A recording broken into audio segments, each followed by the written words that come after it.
O sistema genital feminino é composto por órgãos internos,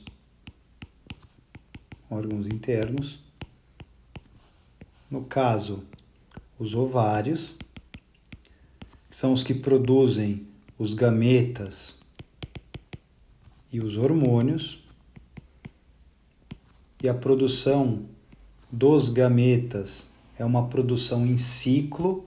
A mulher já nasce com a quantidade de gametas total que ela vai produzir durante a vida, e quando esse ciclo de produção cessa, quando ela liberou todos os gametas no seu ciclo menstrual, ela se torna infértil, né? E os hormônios da mulher, eles também têm um decaimento grande, que vai determinar um período chamado de menopausa. Outro órgão interno são os condutores dos gametas, é a tuba uterina, a famosa trompa de Falópio, e essa tuba uterina é justamente o local onde ocorre o encontro do espermatozoide, que é o gameta do homem, com o ovócito, que é o gameta da mulher, e esse encontro é chamado de fecundação. Quer dizer que a fecundação ocorre na tuba, e esse ovo fecundado na tuba, ele tem que migrar para outro órgão, chamado de útero, que está interno. E o útero vai receber esse ovo vai se implantar, ele vai grudar na parede do útero, parte dele vai virar placenta, parte vai virar o feto, o embrião e feto, e a placenta vai produzir um hormônio para manter a gestação, para a gestação dar continuidade, para o útero não contrair e expulsar esse embrião. E o hormônio que a placenta produz é o HCG, o hormônio coriônico humano. O hormônio hormônio coriônico gonadotrópico humano, chamado HCG. E a fração dele, chamada beta-HCG, pode ser dosada no sangue. No começo da gestação, esse beta-HCG sobe bastante para manter aquele ovo implantado e desenvolvendo direitinho no útero, que vai crescer bastante durante o processo. Outro órgão interno é a vagina, que é o órgão de cópula, o órgão sexual, né, para a cópula, para o ato sexual.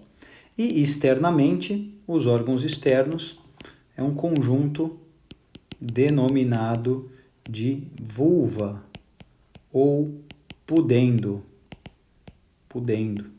ou vulva. Que nós podemos ver internamente os ovários na cavidade pélvica, os ovários estão na pelve, um de cada lado, e associados ao ovário a tuba uterina, e essa tuba uterina ela se fixa na parte dilatada do útero, e essa porção dilatada do útero é chamada de fundo uterino.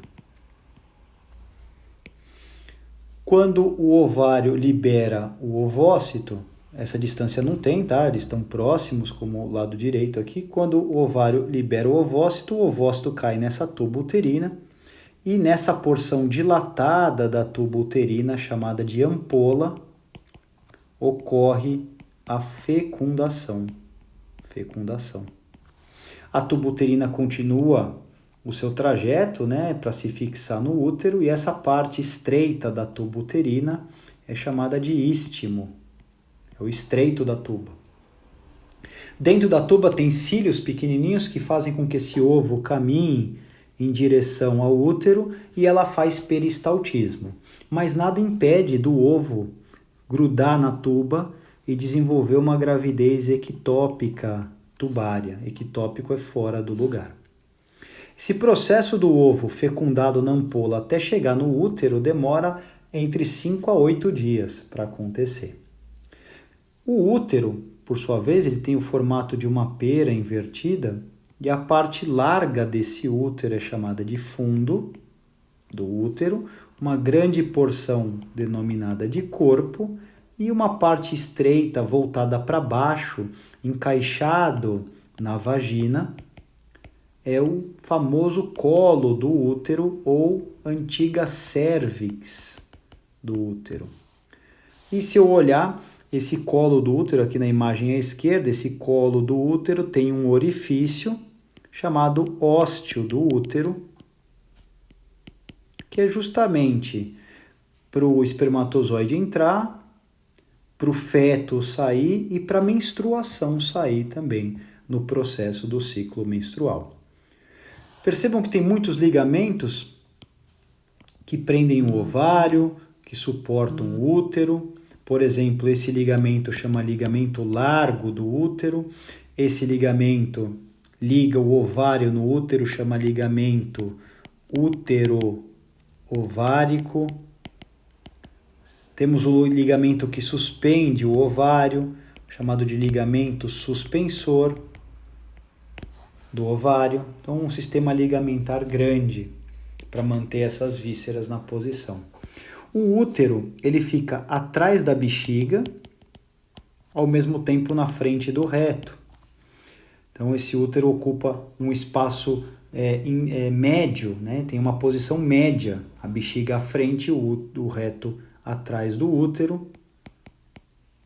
Observamos aqui o ovário e a tuba uterina. Quando cresce agora o útero, já dá para perceber que durante a gestação ele vai aumentar cerca de 7 vezes o tamanho, vai exercer pressão na bexiga, vai pressionar o reto, o que gera constipação e um fluxo urinário de maior frequência, porque a bexiga não consegue encher de forma adequada com esse útero em cima. Que dá para perceber que o útero, em latim métrio tem 3 camadas, a camada de fora é o perimétrio, a camada muscular é o miométrio, lugar onde desenvolve miomas, que são tumores benignos, e dentro, onde descama no ciclo menstrual, é o endométrio. Uma outra palavra designada para útero é ístero. Ístero quer dizer útero. O nosso último órgão interno é a vagina. A vagina é um órgão muscular, então observem nessa figura o útero e abraçando o útero a vagina. E essa vagina tem duas paredes, uma parede posterior, e essa parede posterior da vagina está em contato com o reto, e uma parede anterior da vagina em contato com a bexiga e a uretra. Ela tem uma grande propriedade de distensão, ela é elástica e uma grande inervação. A parte externa, que é a vulva, é formada por uma área na frente do osso do quadril, do púbis, onde tem gordura recoberta de pele e pelos, o monte púbico. Pregas de pele laterais que também tem pele e pelos, que são os lábios, chamados de maiores. Medialmente, as pregas não têm mais os pelos, são os chamados lábios menores. E o espaço entre esses lábios menores, nós encontramos 2 orifícios. O ósteo externo da uretra, e o ósteo da vagina. Esse espaço onde tem o ósteo externo da uretra e o ósteo da vagina, que é o espaço entre os 2 lábios menores, é chamado de vestíbulo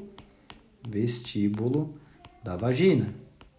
Então, o vestíbulo da vagina é o espaço entre os lábios menores, contendo o ósteo externo da uretra e o ósteo da vagina. Esse ósteo da vagina ele pode ser fechado parcialmente por uma membrana de diversos formatos, denominada de ímen. Se nós dissecarmos aqui os lábios maiores, nós vamos encontrar uma estrutura erétil. Aqui já dá para observar o outro órgão externo, que é o clitóris. E o clitóris ele é uma zona erógena, uma zona de estimulação sexual, ele tem um revestimento de pele, que é o prepúcio. E onde está a outra estrutura erétil? Se eu dissecar o lábio maior, então aqui percebam os lábios menores, foi removido os lábios maiores, por baixo dos lábios maiores, enquanto essa estrutura, que é uma estrutura muito semelhante, ó, que na imagem à direita está maior, é uma estrutura muito semelhante encontrada no pênis, que enche de sangue, é o chamado bulbo do vestíbulo.